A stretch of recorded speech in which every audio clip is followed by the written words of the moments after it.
All right, joining me on the program right now to dissect this further is retired Group Captain Sadiq Garba Shehu, who is a security consultant. He joins us from Abuja. Thank you very much for joining us on the program. First off, give me your take on the outcome of that crucial ECOWAS summit that took place in Abuja.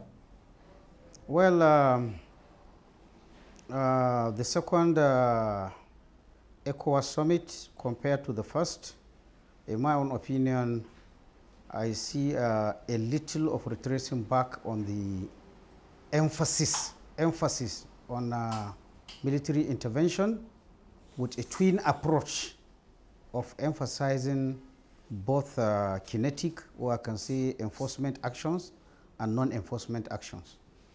So I think that is the major difference I see, and equally, especially from the president of Cote d'Ivoire, Alassane Ouattara, we saw the first indication of a country out of the ECOWAS members that has come forward to see if it comes. I want to say if it comes, because it's not the only option. If it comes to deployment, they are ready to deploy about 1,000 troops. So that is, if the ECOWAS was to go that way, it is important to see, apart from signing communique and attending meeting, how many of the countries are really ready to put their money where their mouth is.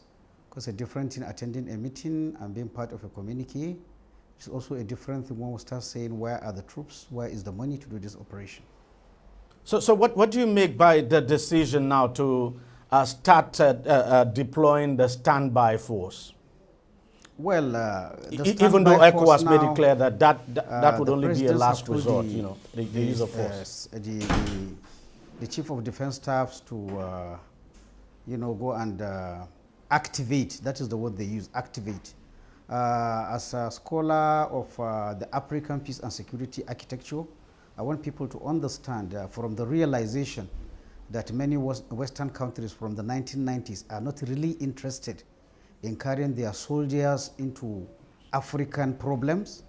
Africa decided as a continent that they should have their own mechanism for intervention when the need arises.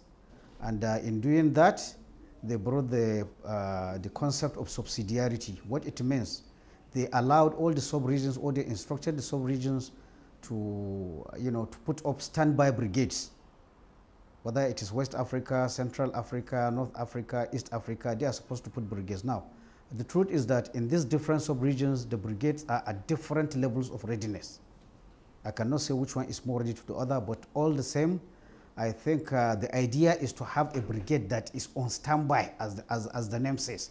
That means it is stationed in one place, ready to move in when there is any action.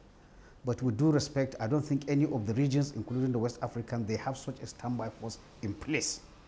What has been happening is when the need arises as a reaction, then you tell the countries, bring this, bring that. But on paper, the standby brigade for the West Africa of about, I think, 1,700 troops from the 15 countries, different ratios of of contribution.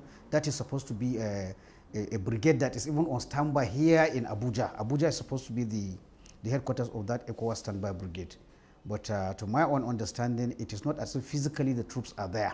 So which raises the question, if that 1,700 ECOWAS brigade was supposed to be contributed by the 15 African countries, and it is not sitting on the ground, and we have like 4 or 5 of the countries that are supposed to have contributed, like Burkina Faso, Mali, Guinea, who are already having military regimes in their countries, they are not likely to contribute.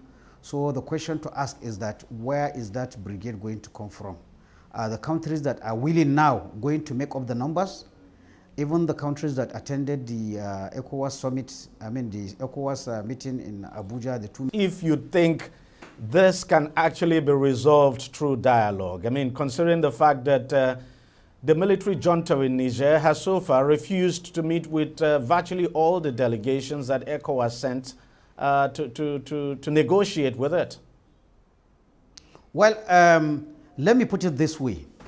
If ECOWAS is able to raise that force alone, certainly I think with the international sanctions, with the international support, a force that is, assembled by ECOWAS will be able to subdue the coup plotters. However, in military science, there's what we call war by preconception.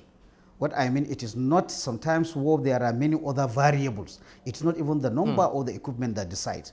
We can see this practically from the current Ukraine and Russian war. Nobody thought that any fight between Ukraine and Russia will last more than 1 week. You are thinking it's just a slam dunk. It's like in football, a first division team and a second division team. But unfortunately, in war, it is not like that. So when you join battle, there are other aspects, apart from pure number and equipment. There's also the morale.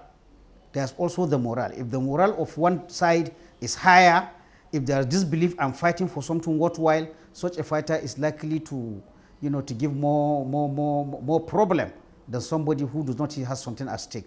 So in terms of numbers, physically, if you say numbers, yes, we could say if ECOWAS is able to raise all the numbers and all the countries contribute, certainly in the long run they'll be able to overcome. But nobody can say it is not easily a slam dunk, as we are seeing. That is why some of us still think that the option of negotiations is better.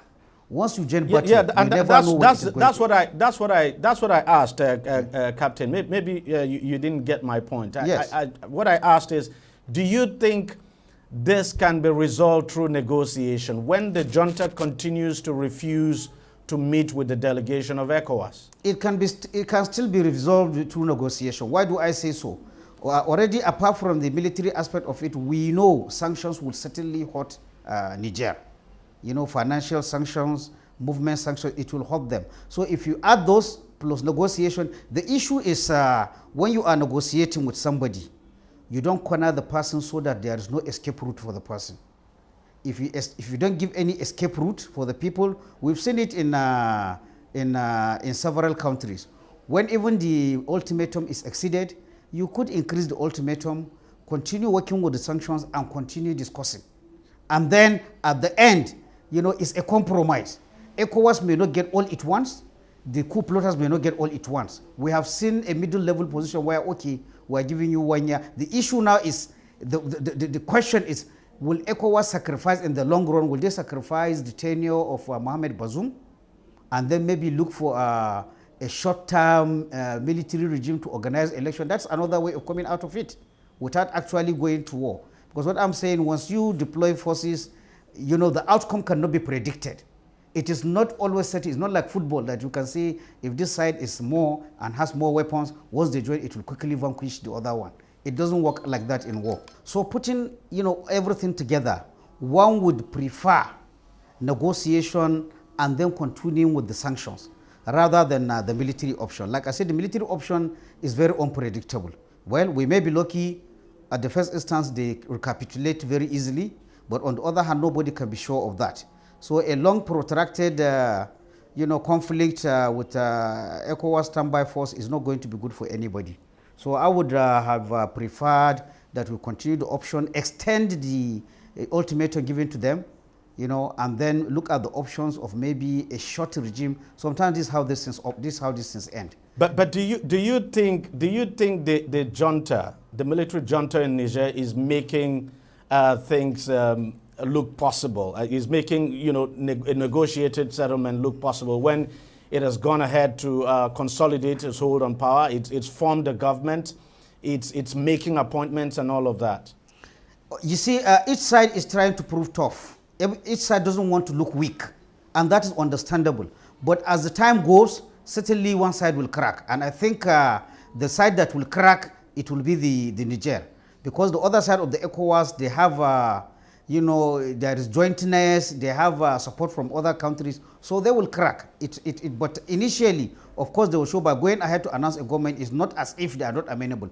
At the same time as they are setting government, I am aware they sent a message to the European Union, to United Nations, that they should intervene and tell African Union not to use the option but to negotiate. That message has been registered by many media organizations abroad. There is that message to the UN that they should caution ECOWAS not to embark on a military intervention. So to me, that is to say, even that is a sign.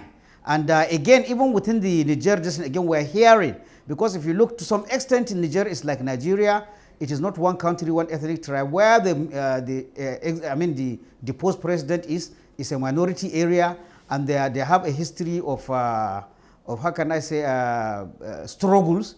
There is a body that came now and said that they might oppose the ruling junta. So all these things are not lost on the junta.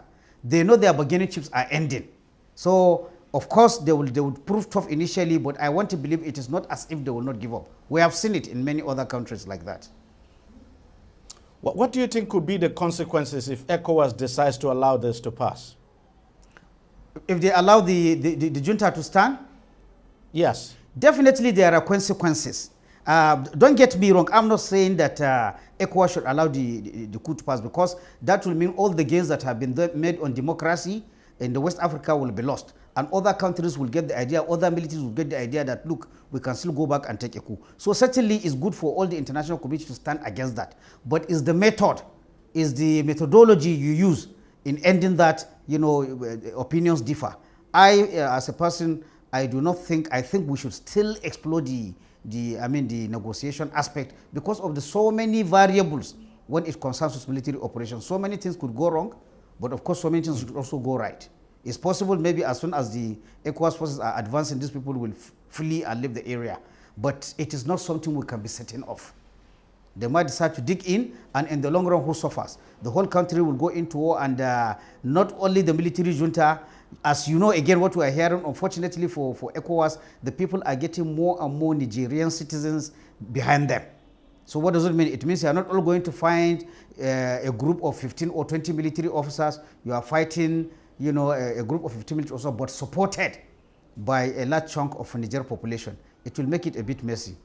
Look, everyone wants this to be resolved by diplomacy and dialogue. I don't think anyone wants war. Exactly. And that's why I said there is a difference between this thing. For the first time, this second meeting, it emphasized that ECOWAS is not only asking for deployment. ECOWAS is going to do different tools. I think this message is more clear now than in the earlier announcements by ECOWAS. And I think maybe the message was not crafted very well. There's also I could blame also the media. You are part of it. To be honest, after the first meeting, all people were talking about is deployment. Whereas I've said, if you look at the communique issued on 30th, it listed about 6 or 7 things that ECOWAS was going to do. But to be honest, yes, exactly. I think people like action. All the conversation went to when are they going to deploy, when are they going to deploy. I think people got it wrong in reporting that first communique. Good, I agree. The first communique actually did not say that the emphasis in the reporting in that was on when are they going to deploy? When are they going to deploy? Forgetting all the other aspects. But I think in this second, ECOWAS, all the people that spoke on behalf of ECOWAS, they made it a point to emphasize 2 things. First, it is an ECOWAS decision, not Nigeria's decision. Again, that was missed initially. I have said elsewhere that if President Ahmed Bola Tinubu, as the president of Nigeria and chairman of ECOWAS, if he's going to address the press 100 times, if that 100 times he says, I am speaking on behalf of ECOWAS head of states, it's very important. Don't assume people know. People may know, but some may not know. And that is the first point. Yes. The second point is to show that even while we are talking of use of force, in fact, to be fair to ECOWAS, what the first statement says, use all necessary means, which may include use of force. Include use of force. But in the reporting and the subsequent conversation, all the other options were drowned. All we are hearing is the use of force. So again, in this second meeting, ECOWAS was able to say that all options are on the table, including. And rationally, people knows that use of force should be the last, not the first, not even the second, not even the third. It should be the last in a range of about 6 or 7 options that are available to ECOWAS. I think you're quite right. You're quite right, because I followed the first summit, and you're quite correct. Unfortunately, the issue of military intervention drowned the other agenda, if you like, or the other points that ECOWAS listed. Group Captain Sadiq Garba Shehu, thank you very much for talking to us on the show. Thanks a lot for your time. Thank you very much. Thank you. Well, I'm afraid that's how much we can take on the program this week. We thank you very much for watching. I'll see you again next week. Bye-bye.